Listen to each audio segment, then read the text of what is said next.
have veterans from Korea.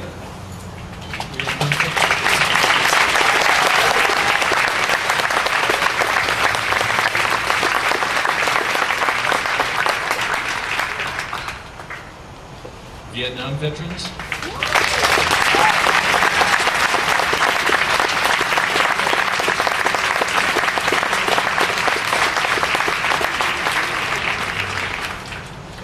Veterans who served in the armed forces during the period of time that we now call the Cold War.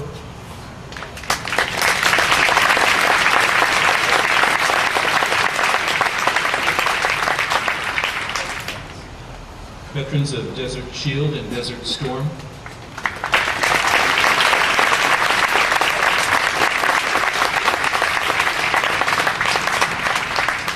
Veterans of the Afghanistan conflict.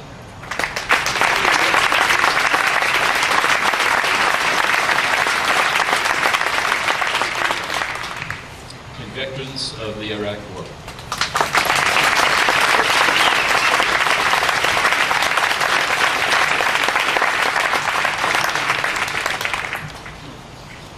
To all veterans, I want to say thank you and welcome, and to also welcome your families and thank them for being here too and for the sacrifice they made on behalf of our country and on your behalf as well.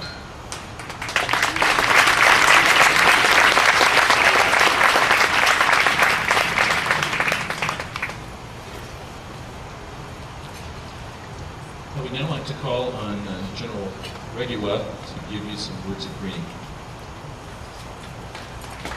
Thank you, Mayor. It's always dangerous when you allow a general to talk. He only wanted me to say a few words, and I'm reminded President Franklin Roosevelt once said, "Be sincere, be brief, and be seated." Be sincere, be brief, and be seated. Anyway, I just wanted to thank you all for coming out and supporting our veterans. The mayor said it so eloquently, thanking the families as well. The families you too have sacrificed, and I salute you as well for your sacrifice being home.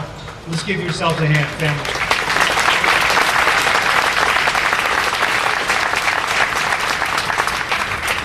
I spent the last couple of weeks attending a general officer course and spent several days in the Pentagon, and I just want to assure you that your military is working real hard to do the best they can to end this long war as quickly as possible.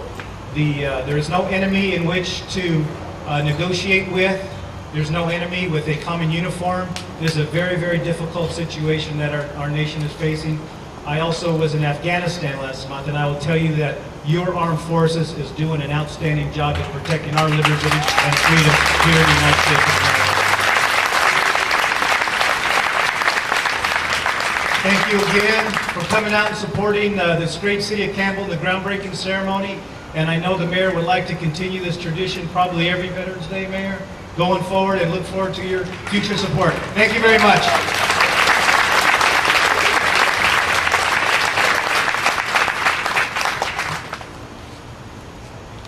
It's my pleasure now to introduce Mr. Jim Free. Jim is a businessman here in the city of Campbell, very active in the Chamber of Commerce and in the Kiwanis Service Club, former Citizen of the Year. And he accepted the challenge of putting together the Veterans Committee, the original founding committee, which now has become the Memorial Foundation Board of Directors. And it's my pleasure and honor to introduce Jim and also to thank him for his service to the city, and especially with this project that is going to be most worthwhile for all of us.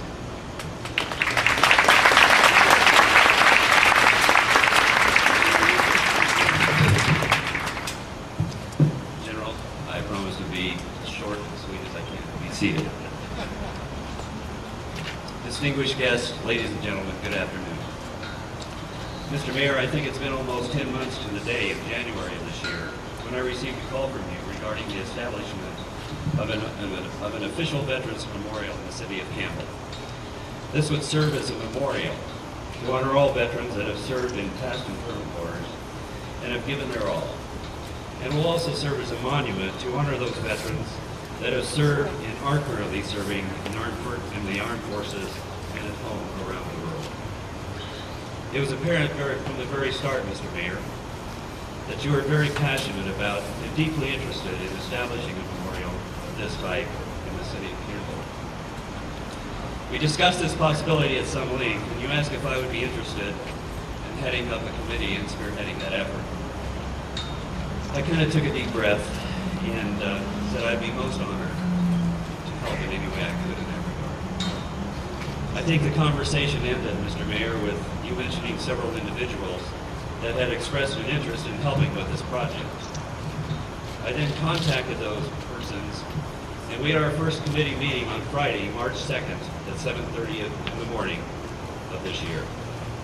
Since that time, we have been meeting as a committee on a regular basis about every other Friday morning at 7:30 in the morning at Denny's Restaurant in Campbell. I mentioned 7:30 in the morning a couple of times because that time in the morning isn't necessarily a popular time to have a meeting. But it seemed that for many of us, it was about the only time we could have a meeting and still adjourn around 9 o'clock or so and get a day's work in. One of our board members has expressed some concern on more than one occasion about that 7:30 time frame. This gentleman has to commute from his mountain home in the Santa Cruz Mountains, and it's not easy at times with the traffic and the weather and who knows what else.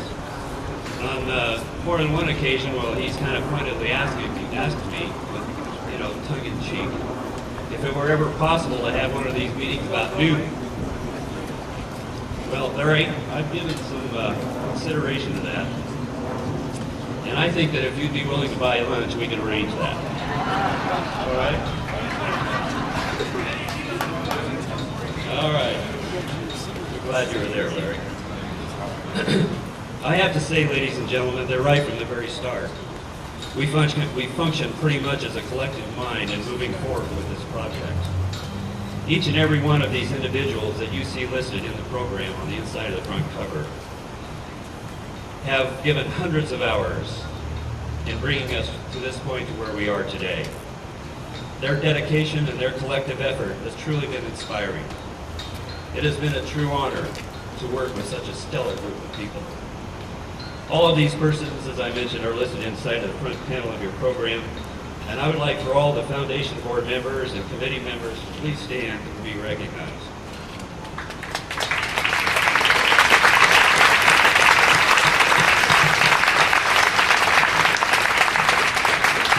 And we have some committee members out in the audience too, so please recognize them. Thank you very much for all of your work and service. As some of you may know, we went through a long and diligent process in arriving at a location for this memorial, which we thought would be fitting for the purpose. From about 15 different sites that we considered that were located in and around this fine city, we narrowed our focus to 3. We then created a focus group to again visit these sites and make an additional evaluation, and ultimately and unanimously, we chose this site located right over here next to City Hall, where you see that red, white, and blue flag wrapped around that olive tree. Now you may have noticed that among other attributes, there's that beautiful olive tree is located there, which is a symbol of peace. And we felt this to be meaningful and important. This is also an area in which many family events are held during the year, including the summer concert series. We wanted to establish this memorial in an area that would garner the attention of the public and yet not be intrusive, and at the same time lend itself to a tranquil and quiet setting in which one could contemplate what this memorial really means. We think this site lends itself well to that. Ultimately, the site was approved by the City Council, and concurrently, the City of Campbell offered to advance up to $30,000 for the hiring of an architectural firm to create the memorial plans. Now, we as a foundation have to reimburse the City of Campbell for these funds, but we all felt that this is a very positive step forward, and our thanks to the City of Campbell for doing this. I'm happy to say that after interviewing some very well-qualified firms, we have chosen Bill Gould Design. They are local, they are very experienced in designing monuments of this type, and they've also talked about involving the youth in some way in this memorial design also, which I think is a good idea. I think, and Bill Gould and their managing principal, Mr.